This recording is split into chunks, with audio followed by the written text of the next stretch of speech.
Eyewitness account of the Sweet concert, 1976. By Alan Thompson, age 19.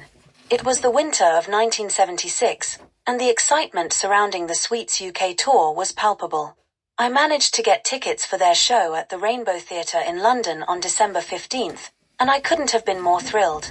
The Sweet had become one of the defining glam rock bands of the era, and I was ready for a night of high energy and unforgettable music. The moment I stepped inside the venue, the atmosphere hit me like a wave. The venue was buzzing with fans dressed in platform boots, glitter, and extravagant outfits. There was a palpable sense of anticipation in the air. As the lights went down, the crowd erupted in cheers, and the stage lights blazed into action, signaling the band's arrival.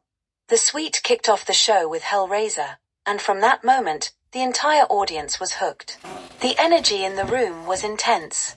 Lead singer Brian Connolly's powerful voice soared above the thumping bass and pounding drums. The stage setup was pure glam rock, with glittering lights and dazzling effects that made the whole show feel larger than life.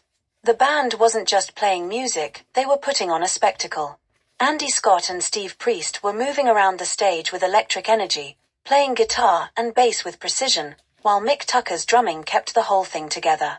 But it was Connolly's presence that truly captivated everyone. He owned the stage, and his voice echoed through the theater with incredible power, especially during their hit songs like Ballroom Blitz. When Blockbuster blasted through the speakers, the crowd went wild. Everyone was singing along, and the whole room seemed to shake with the intensity of the song. The Sweet knew how to work a crowd, feeding off the energy of the fans and giving it all back in spades. The highlight of the night for me came during their encore when they performed Teenage Rampage. It was the perfect anthem for a generation, and the entire theater was on its feet, jumping and screaming in unison. The Sweet's glam rock style may have been flashy and theatrical, but the music was rock solid, and they had an undeniable chemistry that made everything feel electric. As the final notes played, the band took their bows, and the crowd cheered for what felt like an eternity. When the lights came back up and I walked out of the Rainbow Theatre, I was exhausted but exhilarated.